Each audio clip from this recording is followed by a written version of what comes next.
soybean markets continue to feed off drought concerns, with the USDA this week projecting an average corn yield of 146 bushels per acre.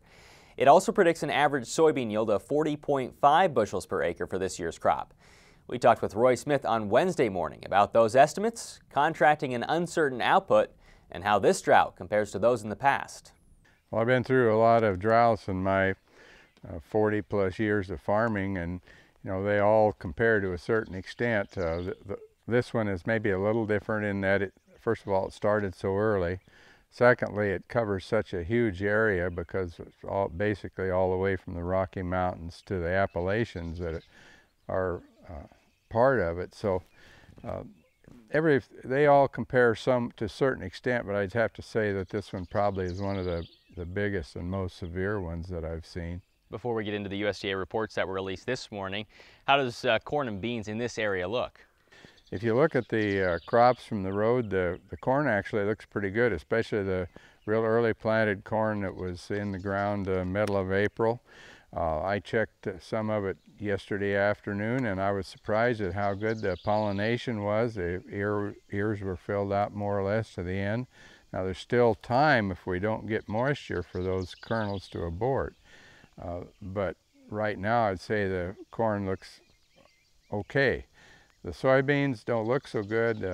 Certain areas that we got absolutely no rain during planting, and those areas the stands aren't very good. The skips in the field, and when we did finally get some rain, it was too late. So I'd say the corn average, the beans quite a bit below average here. And the USDA is noticing this drought as much as anyone. They're lowering corn expectations to 146 bushels per acre. That's 20 lower than their latest, or than their one before. But it doesn't look like there's maybe an opportunity for this to break, does it?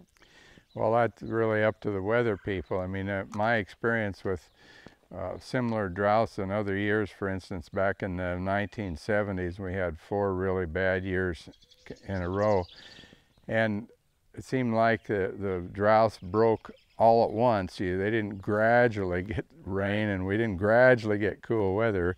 We woke up one day and it was raining, and the situation had changed. Now, what about for the market to break? Do you see an opportunity for the market to break? The interesting thing about that is that usually the market breaks a couple days before the weather does. And I've always questioned, how does the market know that it's going to rain tomorrow? It seems like the market is better at that than the meteorologists, and not putting anybody down, of course, but somehow the market starts to sense that probably because of reduced demand. I mean, you look at the situation now, and we're going to have reduced demand to stretch the supplies, and so that would be an indication that something's going to happen. With that said, how do you plan on marketing here? How do you look at not only this crop, but maybe even into 2013?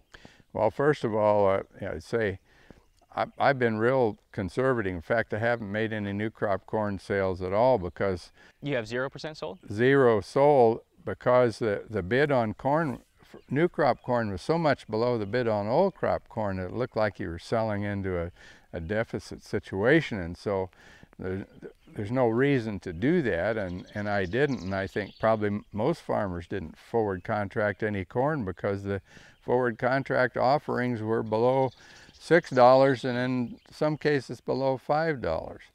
Have a few beans sold at cash beans at $13 a bushel, and sold on the assumption that even with the dry weather, we'll get some rain sometime and have some kind of a soybean crop. And but other than that, I'd say you don't sell anything until you're sure of your production, which is probably going to come a little bit later. And it still looks like there's room to grow in the market, doesn't it? Well, it does. I look back at last year's prices of corn, and we had, right around Labor Day, we had cash corn over $7 a bushel.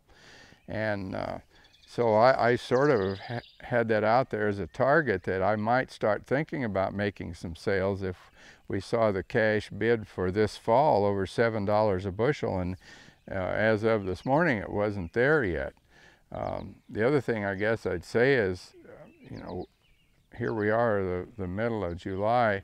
it's time to be getting all those reports to the FSA office and to your crop insurance, because under these conditions we sure want to be absolutely positive that we've got our crop insurance in place and that we've got our yields and everything in place for the acre program, because they will give us some help if this thing continues any longer.